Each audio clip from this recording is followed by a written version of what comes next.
What is happening, ladies and gentlemen? It is Kevin with Optimized Essentials, and in today's video I'm going to be talking to you about the 5 most common but deadly gym mistakes that you can make, because it will set you up for injury or a lot of musculoskeletal pain and discomfort, guaranteed. So if you're watching this and any one of these apply to you, then you want to make sure you correct it as quick as you can. Oftentimes we don't make these corrections until we're in pain. That's how we learn. We want to experience it first for ourselves and then we'll listen. But if you're smart, you can learn from my experience, you can learn from other people's experience, and you can learn from just simply the desire of not wanting to mess up and make stupid mistakes. Because if you're anything like me, right, I typically don't listen until it happens to me. But even if that's the case for you, I still want to mention this information so you can become more aware of it and pay attention earlier so that you can catch it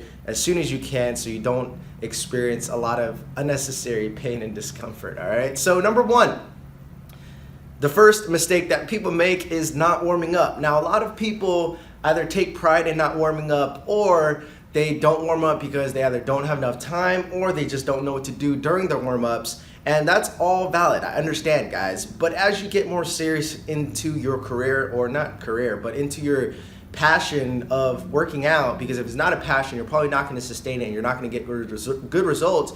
But if it is your passion, it's something you enjoy, then you want to start to learn how to implement warming up. You want to understand how to get your body ready and primed for the movements that you're about to do. Now, with that being said, warming up can be specific to the movement itself, and then there's warming up that could just get your body warm and ready to go. In my opinion, it's best to do both. What I personally do is I do dynamic and static stretching and mobilization kind of routines for about 15 to 20 minutes, maybe even more if I'm very stiff that day or haven't been doing them for a while.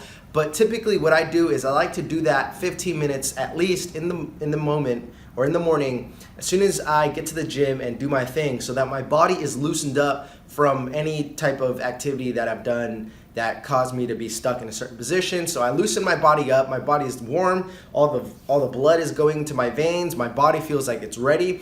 And the reason why you want to be doing this is because when your body is warm, when your body is primed, when your body is having blood flow going through its different muscles, you're more readily engaged and prepared for the stimulus that you're about to go into, as opposed to going directly into a bench press, an overhead press, a squat, a deadlift with somewhat heavy weight. Some people warm up with 45 pounds, which, you know, isn't the best idea if you haven't done any of the warm-ups of the basic stretching, dynamic stretching, and just movements to get blood going to your veins, because your muscles are stiff, they're cold, or they're not very pumped for that action. You can't recruit as many muscle fibers as if your blood was already inside of those muscles. All right, so number 1 is inadequate warming or not warming up in general. And then number 2, which is sort of similar to number 1, is not stretching regularly. All right, the reason why you want to stretch is so that you can kind of unfacilitate. So when a muscle is overworked or hypertonic or facilitated, it basically means that it's constantly contracted and it's always being used, or it's being stuck in that motion, and that muscle, that tight muscle, becomes the prime mover of your movements. And when you have an excessively tight muscles, what happens is it stops the other muscle, the opposite, its antagonist, from working. Say, for example, you have very tight hips because you sit a lot, right? Some people can argue, you know, whether or not tight hips become tight from working or from sitting a lot. It's debatable, right? It could be that your glutes stop working and now your hip flexors take up most of the slack, or you're sitting too much and your hip flexors, your quads, your TFL, your psoas becomes excessively tight and it shuts off your glutes from working, right? So what happens is you want to not allow that tight muscle to inhibit your glutes. Basically, when one is tight, the opposite doesn't work as well. So you want to lengthen it, you want to stretch it out so that you can get full range of motion and activate both of the muscles and use them in conjunction in your movements, right? So if your pecs, your chest is very tight, what happens is it overworks your back. So you want to loosen up your chest, open up your rib cage a little bit, and then now your back is in a better range of motion or better position to perform. So if you don't stretch prior or in general, then now you have excessively imbalanced muscles, one muscle that is more tight than the other, which is causing certain muscles to not fire properly, certain muscles to not engage properly, and as a result, you'll eventually lead to injury. So that's number 2. And then number 3 is kind of related to all of this, which I briefly mentioned earlier about your glutes. When your core and your glutes aren't working, so that's the third mistake, right? When you're not engaging your core and your glutes, now you basically lost access to your trunk, all right? When you lose access to your core, to your trunk, you have a very weak and flimsy body, all right? Let me repeat that. When your core, the front of your body, and your glute isn't working, you have a very flimsy body. Why? Because this is where all the magic happens, right? You have sex with this region. You have stability within this region. You have pelvic stability because your glutes and your core just manipulate your pelvis. So when these two muscles are weak because you're sitting too much, and the sitting too much is causing glute amnesia, or the hips are being too tight, or the hamstrings are being too tight, what happens is now you're subjected to a lot of imbalances in your body, which basically stem from your trunk, your core. A lot of it, not all of it, but most of it stems from that area, and now you have a very dysfunctional body. And if you go and work out on top of this, guys, I guarantee you, eventually you're gonna experience a lot of pain and stiffness, or you're just gonna injure yourself like that, all right? And then number 4 is not doing weights in good form, or doing more weight than you can handle with good form, all right? This is a common, very, very common mistake. I see it with pretty much girls and guys, but more so with guys, but it definitely still happens with girls.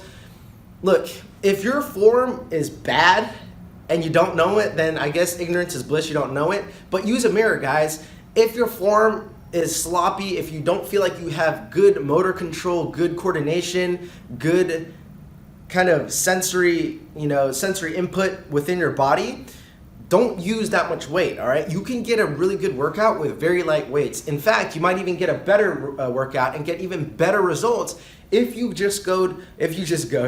went really slow in your workouts and really felt on the mind-muscle connection with the workout that you're doing. Because if you're not doing this, what happens is you're just going through the motion and you're not making that connection with your mind and your body, and you're not developing the neuromuscular control that you need to develop your muscles, to tone your muscles, and as a result, you're just putting unnecessary strain on other body parts because your body is compensating from the lack of motor control that is needed to perform that exercise. So let's say, for example, biceps just pop up in my mind. You know, you're swinging the bar, or you're not using the full range of motion, and you're using your back, your core, or not even your core, your lower back, your hips, and you're just thrusting the bar up. Then now you're teaching your body to do body curls like you're, humping something, right? You don't want to do that. What you want to do is you want to first establish a foundation so that if you do want to cheat in the future, it's possible, but you want to really focus on isolating the bicep, and you want to control the weight up, get a really deep squeeze, and then control the weight down and feel everything in between, and only focusing on that muscle. Now, other body parts should be engaging, but you want to keep your attention on that muscle, and you want to do it. Now, if you're using more weight than you can handle, then now you need to compensate by using certain motions, or you need to add additional kind of support within your body that otherwise wouldn't be needed if you did it with good form and weight that you can actually handle, because you don't want to build in the wrong patterns. You want to build a strong, solid foundation so that when you do these exercises, you're doing them very good and you'll get quicker, better results, all right? Which is what everyone wants, all right?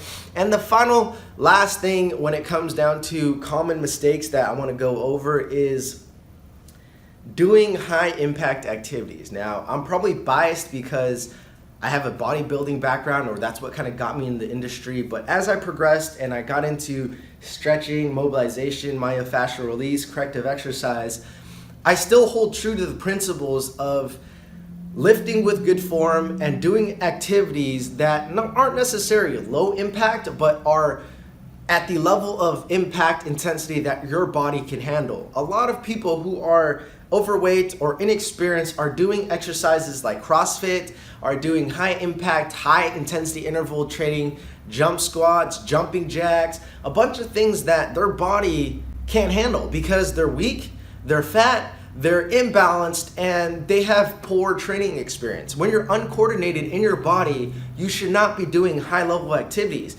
High-level activities are just that. They're high-level activities and should only be executed by people who are well-versed in the training field, because it's not that you can't do them. You can do them, but you're going to do them with, again, bad form. And if you have weak core and weak glutes and you haven't stretched and you have tight muscles and everything in your body is not working well, then what happens now is you're subjected to a lot of injury, all right? Or you're setting yourself for injury because your body isn't primed and isn't in the right state to phone call to be doing these exercises, right? You're not in the right body. You're not in the right level to be executing something like that, if that makes sense. So I hope that makes sense, guys. I hope you guys are understanding all the things that I'm sharing with you today. The 5 most common mistakes that people make that will guarantee injury eventually in the future, if not right now, is 1, not warming up. Number 2, not stretching. Number 3, not engaging your core and your glutes or having glute and core amnesia. And then number 4, using more weight than you can with good form. And then number 5, high impact activities. You follow these 5 steps and I promise you, you're gonna be in a lot of unnecessary pain, tension, and discomfort, guys. It's Kevin with Optimized Essentials. Make sure you like, comment, subscribe if you enjoyed that, and have a good one, guys. Peace.